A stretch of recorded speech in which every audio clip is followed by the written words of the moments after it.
ಬೇಕು ಮತ್ತು ಪರಿಸರ ಮಾಲಿನ್ಯವನ್ನು ನಿಗ್ರಹಿಸಬೇಕು ಅನ್ನುವ ಒಂದು ಆದೇಶವನ್ನು ಜನತೆಯ ಮೂಲಕ ಕೊಟ್ಟಿದ್ರು. ಆದರೆ ಆ ಕೆಲಸ ಆಗದೇ ಹೋದದ್ರಿಂದ ನಾವು ಮತ್ತೆ ಇದು ಸ್ವಾಮೀಜಿಯವರು ಯಾವ ಫೆಬ್ರವರಿ 24ಕ್ಕೆ ಹೋದ ವರ್ಷ ಮಾಡಿದ್ರು ಆ ಒಂದು ಬಂದ್ಗೆ ಕರೆಯನ್ನು ನಾವು ಈ ವರ್ಷ ಕೊಟ್ಟಾಗ ಅಭೂತಪೂರ್ವವಾದಂತಹ ಒಂದು ಬೆಂಬಲ ನಮಗೆ ಸಿಕ್ತು. ಇಂಥ ಸನ್ನಿವೇಶಗಳಲ್ಲಿ ಜನ ಬೆಂಬಲ ವ್ಯಕ್ತವಾಗ್ತದೆ. ಇಂಥ ಈ ಒಂದು ನಮ್ಮ ಆಚರಣೆಗಳ ಸಂದರ್ಭದಲ್ಲಿ ಅಷ್ಟು ಮಟ್ಟಿಗೆ ಬೆಂಬಲ ನಮಗೆ ವ್ಯಕ್ತವಾಗಿಲ್ಲ. ಮತ್ತು ತರುಣರು ಯಾವ ಪ್ರಮಾಣದಲ್ಲಿ ನಮ್ಮ ಹೋರಾಟಕ್ಕೆ ಬರಬೇಕಾಗಿತ್ತು ಬಂದಿಲ್ಲ. ನಾನು ಒಂದು ಪತ್ರಿಕೆ ಪ್ರಪಂಚದ 5 ಜನ ಯುವಕರಲ್ಲಿ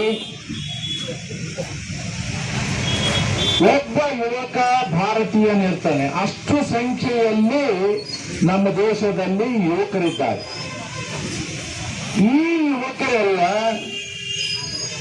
ಸಂಪೂರ್ಣವಾಗಿ ಮೊಬೈಲ್ಗಳಲ್ಲಿ ಮುಳುಗಿ ಹೋಗಿದ್ದಾರೆ. ನಾನು ಒಂದು ಬರೆದಿದ್ದೆ ಪ್ರಜಾವಾಣಿಯಲ್ಲಿ, ಮೊಬೈಲ್ ಅಂಗಳದಲ್ಲಿ ಯುವಕರು, ಕ್ರೀಡಾಂಗಣದಲ್ಲಿ ಮುದುಕರು. ಇದು ನಮ್ಮ ದೇಶದ ಪರಿಸ್ಥಿತಿ. ಈ ಹೋರಾಟದ ನೇತೃತ್ವವನ್ನು ಯುವಕರೇ ತಗೊಳ್ಬೇಕು. ಅವ್ರು ಯಾವಾಗನ ಬಂದು ವಿಸಿಟ್ ಮಾಡಿದ್ರೆ, ಭೇಟಿ ಕೊಟ್ರೆ ಬಂದಿದ್ರು. ನಿನ್ನೆ ಯುವ ರೈತರು ಬಂದಿದ್ರು, ದೊಡ್ಡ ಸಂಖ್ಯೆಯಲ್ಲಿ ಬಂದ್ರು. 1-2 ತಾಸು ಕುಂತ್ಕೊಂಡ್ರು, ಹೊಂಟ್ರು ಅವರು.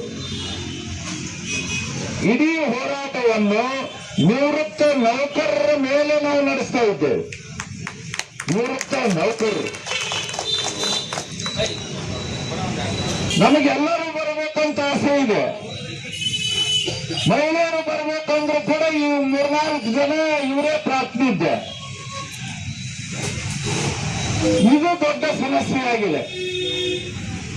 ನಾವು ಬಂದ್ ಕಾಲಕ್ಕೆ ಒಂದು 3-4 ಕಟೋಗಳಲ್ಲಿ ಊರಲ್ಲಿ ಪ್ರಚಾರ ಮಾಡಿದ್ವಿ, ಬೇರೆ ಬಗ್ನಾಳದಲ್ಲಿ ಪ್ರಚಾರ ಮಾಡಿದ್ವಿ.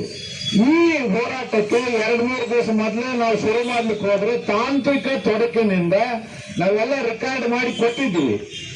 ಅದು ಯಾಕೋ ಚಾಲು ಆಗಲಿಲ್ಲ. ಕೊನೆಗೆ ಅದೆಲ್ಲ ಫೇಲ್ ಆದ್ಮೇಲೆ ನಮ್ಮ ವಿಜಯ